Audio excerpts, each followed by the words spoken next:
Қайырлы күн достар, бүгін сіздермен Бекзат каналыма қош келдіңіздер. Бүгін мен 2 жұмыртқадан және де сүтпен жасалатын панкейктің рецептісімен бөлісетін боламын. Олай болса видеоны соңына дейін қарап, подписация бөлімін басып тіркеліп алуды ұмытпаңыз.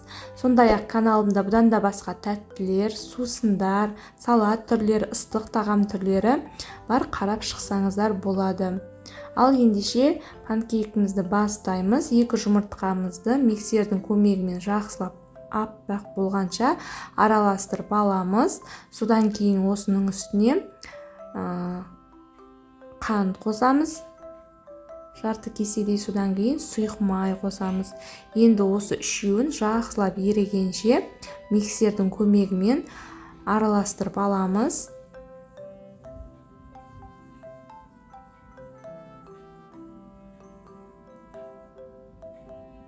Мінекей достар, осылай ерігенше барлығын жақсылап араластырып аламыз. Одан кейін осының үстіне үй температурасындағы сүтті қосамыз. Содан кейін тағы да миксермен барлығын басын қосып осылай араластырып аламыз. Содан кейін сетадан өткізіп ұнымызды 2 немесе 3 бөлікке бөліп себелеп отырып миксердің көмегімен араластырамыз.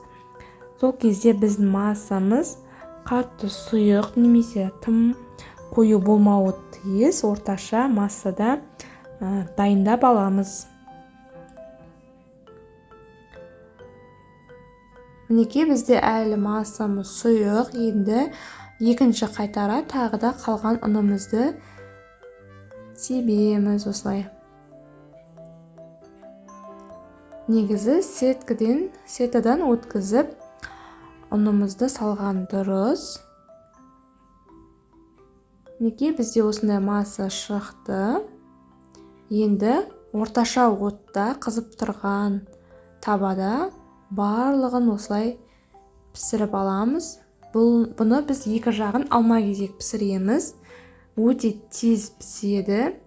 Мінекей беті осылай кебе бастаған кезде екінші жағына қарай ауыстырып пісіріп аламыз.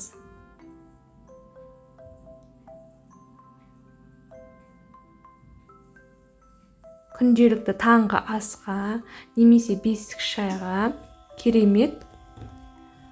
Сондықтан осылай пісіріп, отбасыларыңызды, үй іштеріңізді қуантсаңыздар болады достар.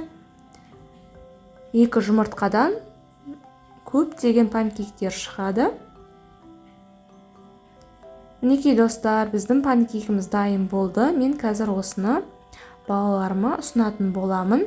Достар, менің рецептім сіздерге ұнап жатса, каналыма тіркеліп қойыңыздар. Және де келесі видеода кездескенше сау болыңыздар.